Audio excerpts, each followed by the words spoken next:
Joe's Cafe with Tiger Talk. Just real quick, a couple of announcements to pass on. Got a pep rally tonight at 6 o'clock at the gymnasium on the T.R. Miller High School campus. So if you're out and about, go up to the gym and get the Tigers fired up for their big trip to Leeds tomorrow night. Also, middle school basketball in action. Andalusia's in town, and they are underway with the girls' game now. Boys will follow shortly after. So if you want to get a little basketball, junior high basketball, that option is available as well. We are now very pleased and excited to have Miss Nancy Hart and Miss Becky Riggs here with us at Tiger Talk, something we've tried to do for about 4 years. A couple of years ago, it didn't work out for one reason or another, and then we made a pact that we wouldn't do it until we got out of the second round of the playoffs. So last week in midfield, the first thing I thought about, ladies, zeros on the scoreboard. I said Miss Nancy and Miss Becky at Tiger Talk. So excited to have both of you here, and we're going to have a lot of fun the next 20 minutes. Who wants to go first? Nancy. Miss All right, well, Miss Nancy will go first. Miss Nancy, quickly, let's talk about a little bit about just being the wife of a coach. We'll get to the wife of, the mother of a player later. We're going to bring John Boy and Michael and Will in, definitely. But talk about just being the wife of a coach and kind of how that plays out. You know, we talked a good bit when we had, when we were remembering Coach Roch a couple of years ago, that as players, we had him more than their family did more times than not. And I'm sure that's the case with y'all, and there's got to be sacrifices at the house. You guys have always been my heroes because the coaches stay at the field house, stay on campus, especially T.R. Miller coaches. I know they do so many things that are outside the job description in terms of getting time and giving of their talents to all the young people up here. And that's why we are T.R. Miller, by the way, is because of the coaches we've had here. And I agree. But talk about just, you know, some of the things and the sacrifices that are made at the house and how you deal with that and handle those type things, if you would, please. Well, to be perfectly honest, I don't know that there are really any real, true sacrifices that we make that all parents don't make and wives don't make. Mm-hmm. You know, I think the bottom line is that our husbands have chosen to coach, and they love it, and we love them, and that's awesome. The end of it. Very good. Miss Becky, I want to bring you in on that same note. Your son is now coaching. Of course, he just got married recently. Did you offer any advice? Did she solicit any advice as far as being married to a coach and some of the things that would come her way? Well, I certainly told her I hope she knew what she was getting into. Well, I'll tell you what, the hours they put in, they're almost endless, especially when their season's in play. Talk a little bit, and I'm going to stay with you just for a minute, Miss Becky, down through the years. And of course, all the games are fun. Do you still have the same? Do you still go through the same emotions now that you did when you guys first started several years ago? Absolutely. Right. Every year I say I'm not going to get as involved in it, but every year I'm in the stands screaming and yelling just like I do. You probably don't remember this. I'll never forget it. A couple of years ago, we were playing Andalusia here, and they beat us pretty good. I was going into the field house, and as soon as I stepped in the hallway, the first person I saw was you, and you were not very happy. I'm not sure who all you were upset with, but I felt like I was one of them, so I immediately turned and just got my bag down and got out of there. So I knew then. I said, Miss Riggs still cares about how these games turn out. So you were still holding on pretty tight that night anyway. I was. I don't like to get beat by Andalusia, over the Covenant County, yeah. Any of them. Coach Riggs shared a story with me, and I'm going to give you a chance to either add to it, defend it, dispute it, whatever. He told me there has been games that you have taken in on Escambia Avenue, that you have left the stadium, go for a short walk down Escambia Avenue and back, and I don't know if you're listening on the radio or not, but you have had to get out of the stadium a time or two. Oh, lots of times. Lots of times. Lots of times, yes. Especially when the guys were playing, my guys. Yeah. Miss Nancy, going to bring you back real quick, and of course anybody that doesn't know either of you, y'all are real easy to pick out in the stands. Y'all are the ones that are sitting there very calmly, just nothing going on. Yeah. Just, not a whole lot to it, just trying to pass the time. Talk about a game or two or three that really sticks out over the years that maybe not the best game or your favorite game, but just a couple of memories, if you would, that stick out over the years. Well, of course, being a mother sure. of one, of course, the games that John played in, the championship game, that, of course, is going to be probably my number one most favorite game. But I can remember games, the Neil Miller games, there were a lot of those that were so exciting. Games where the fans, and I won't call their names, Sure. the fans that were sitting around that would just, things would happen and it would be funny, but, we couldn't laugh yet because, we haven't won the game yet, Right. so we'll laugh about it later, And they're just, even the game last week, it was an exciting ball game. So I think sometimes your favorite game is the game that you just won. Right. So I'm anticipating this Friday night being our next favorite ball game. Absolutely. For either of you, how many games have you missed since this all started years ago? Any idea? I mean, is it just a handful? Is it more than that? Is it?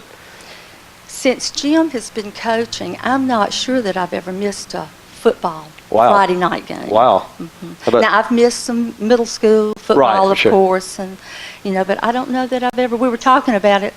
We don't know that I've ever missed a Friday night football game How while about- he was coaching. how about you, Miss Becky?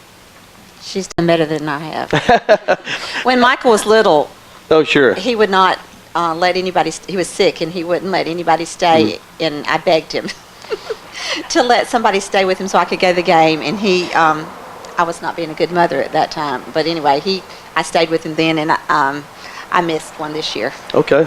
Let's talk about, and we just kind of hit on it a little bit, y'all both, of course, your husbands are coaches, and of course, your sons were great players here. I know John quarterbacked the state championship team. Michael was on the state championship team as well. Will made the great run there with Cordova that we lost a tough one there in the semifinals, or he'd have played the one also. What are some of the emotions that you experience as the wife as opposed to the mother? I mean, obviously, when you sit in the stands, people are going to make comments about the coach in one way or the other. It happens everywhere. They're not necessarily bad people for it.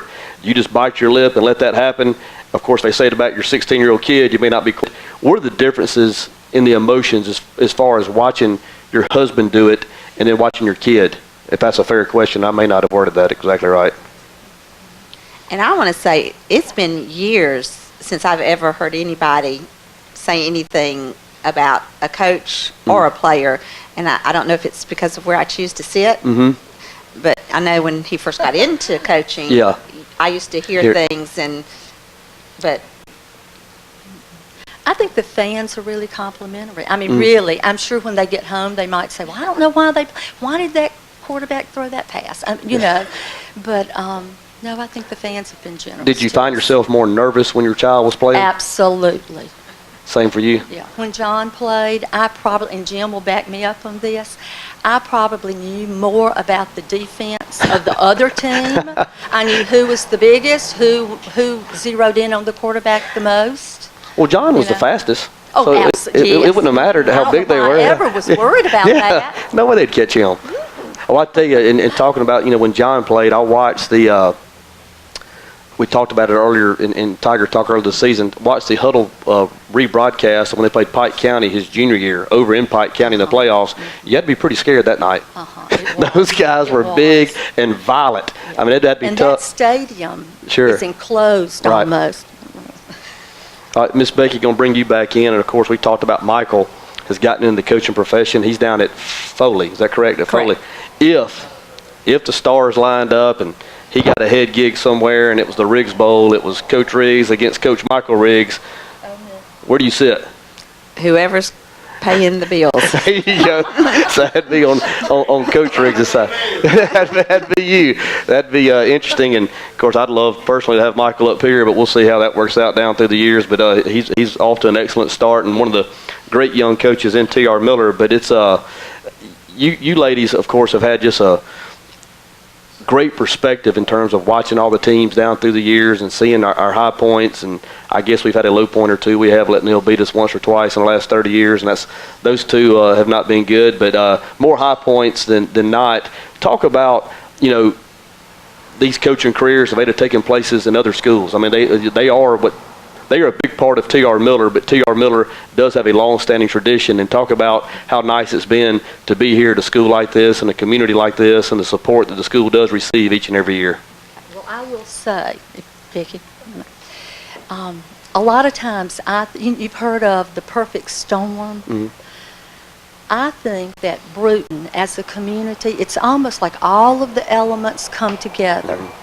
And you have a community that so supports what goes on at the high school. They support the athletic department, and you have to have coaches. You have to have those that know what they're doing.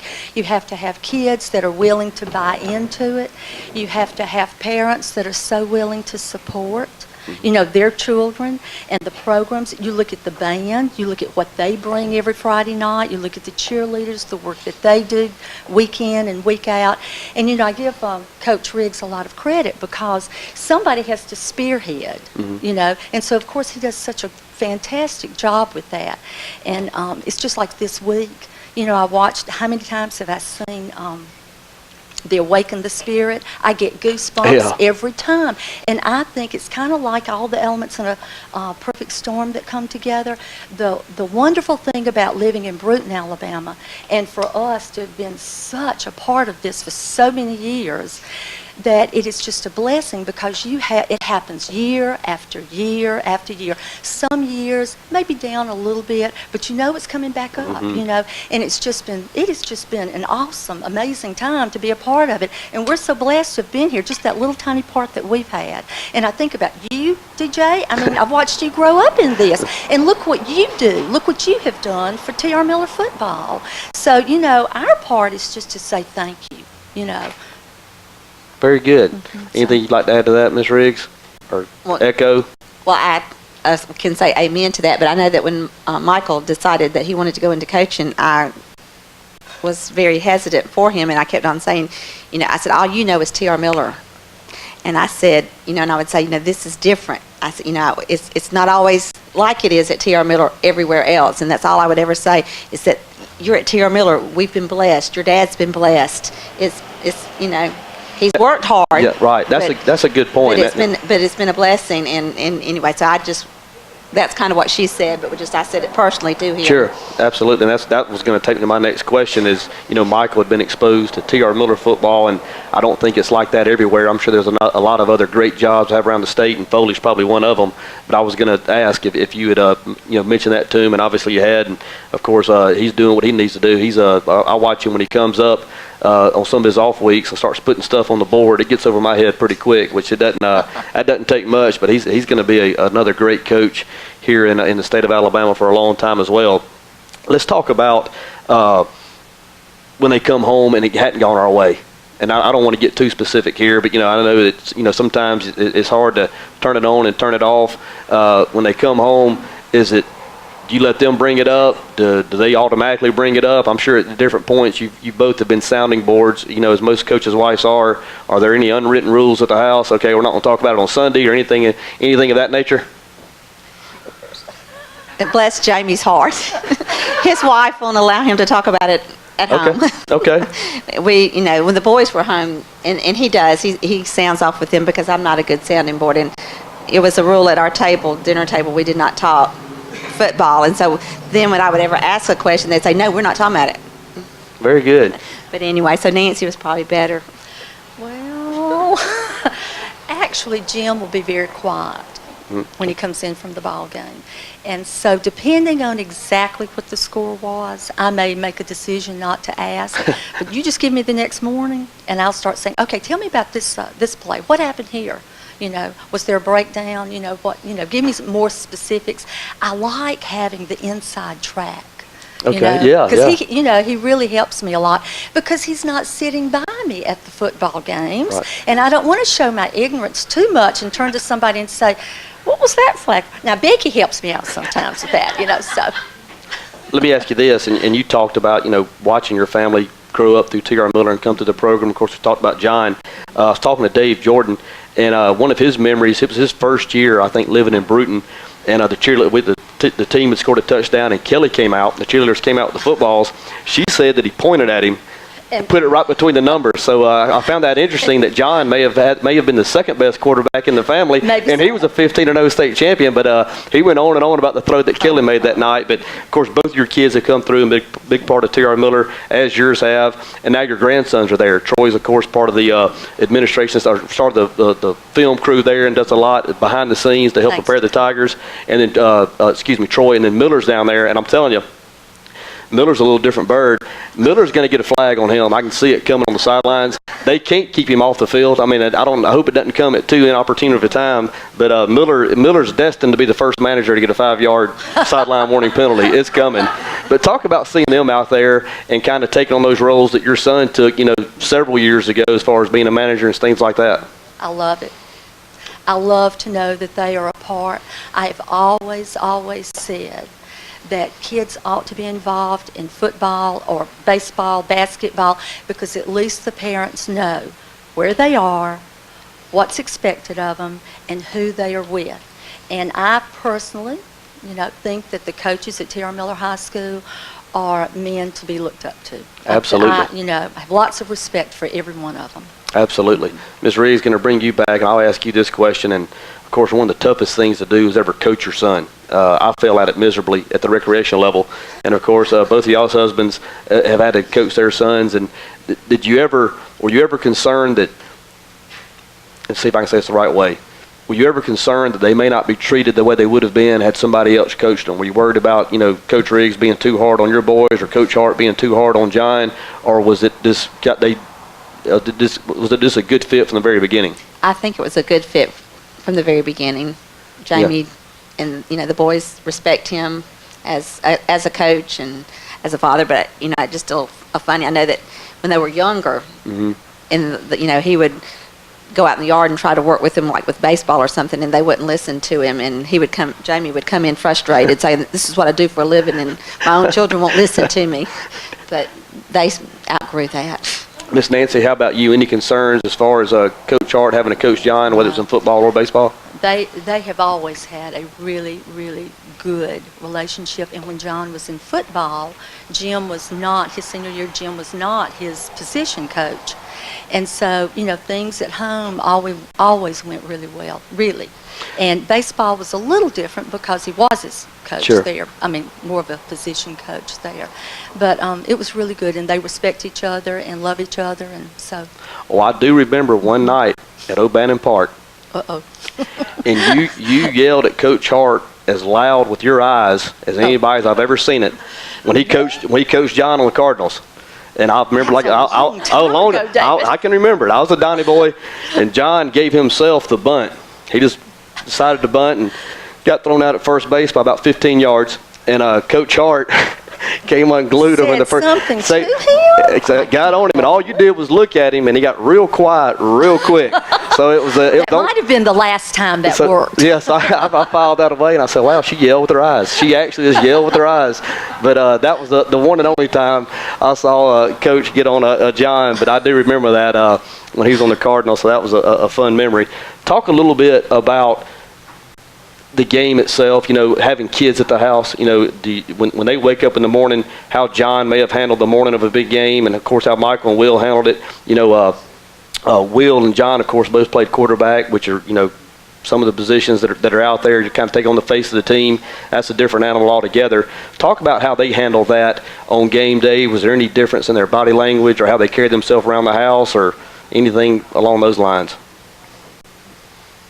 I can't think of anything different. Everything was pretty much on an even keel. That's the way let's keep everything, normal.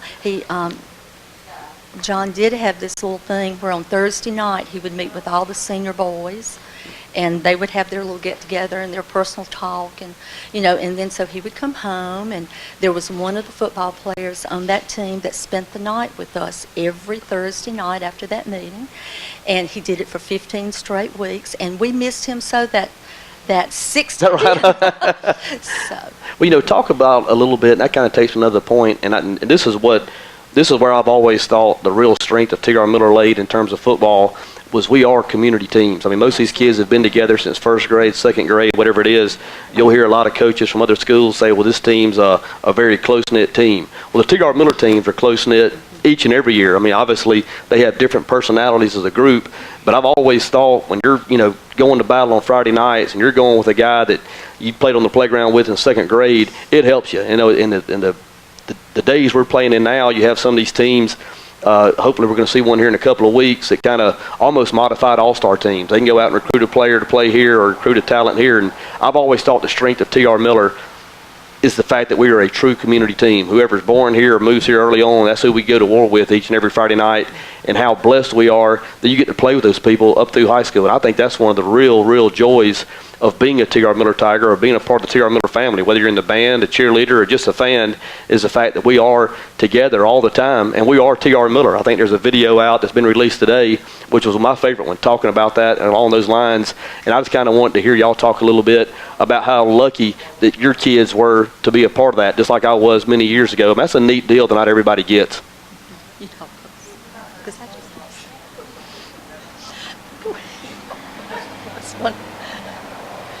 We talked about the James Street. I mean, well, that's what I was thinking. You know, they grew up together on James Street because there was just a slew of boys, and they went from sport to sport to sport. If it were basketball season, they played basketball. If it were football season, they played football. If it was baseball, they played baseball. I mean, we even had first, second, third base painted on the road, you know, in the street. And someone asked me not too long ago if it was still there, and I said I don't think so. But that, you know, just to watch them grow up, and you never, you know, I never knew when I got home from work who was at my house Right. and who was going to be eating supper that night. From a young age, even as a manager, they would bring football players home with them, and so it was wonderful for me, and wonderful, you know, just to have, for them to have that special relationship with their friends. Well, you know, one of the pictures in our program this year is a picture of James Peach and Fabian Jones from second grade or third grade, and they're even both a foot taller than everybody else. And they took a more recent picture this year, kind of in the same posture.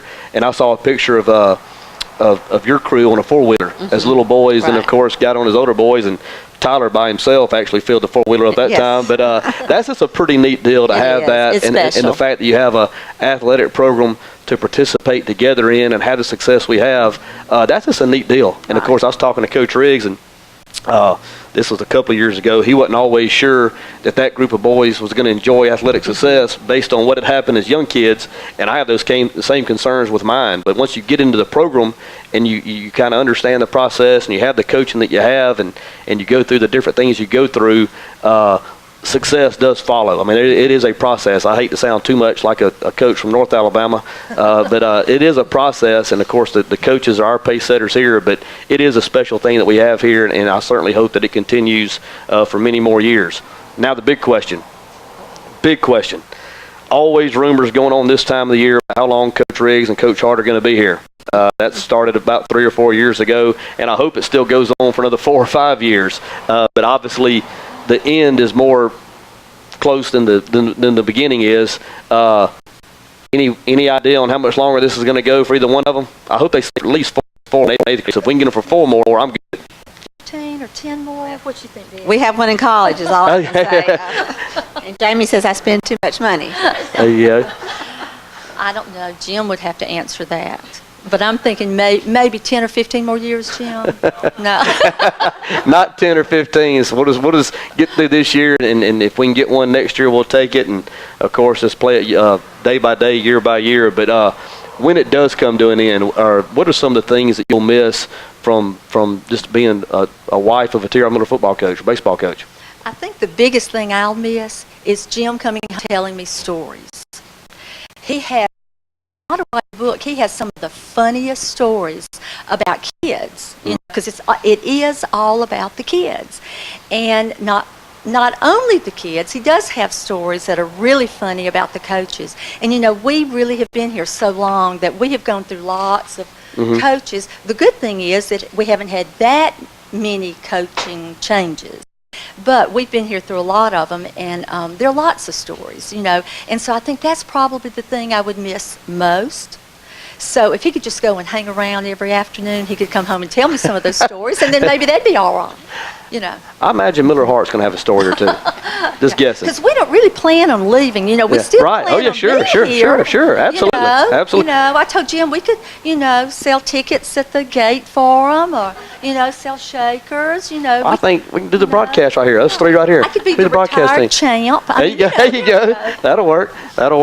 Well, I tell you what, ladies, that's going to bring us to our next break, but I appreciate both of you coming up and sharing some insight on what it is to be a wife of a T.R. Miller coach, and, of course, y'all are a bigger part of the T.R. Miller family as the coaches are in some ways bigger, and I appreciate y'all letting us have so much of them. I think I'm speaking for all the players that have come down through the system and, of course, the community, because T.R. Miller would not be what it has been without those two and, of course, the other coaches, as we've mentioned.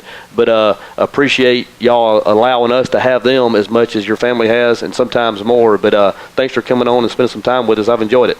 Thank you. Thank you, David. Go Tigers. Let's go beat Leeds. Thanks, ladies. That's going to bring us to our next commercial break. Stay with us. We'll be back with Coach Riggs to wrap up T.R. Miller Leeds Week. You're listening to Tiger Talk on 106.3.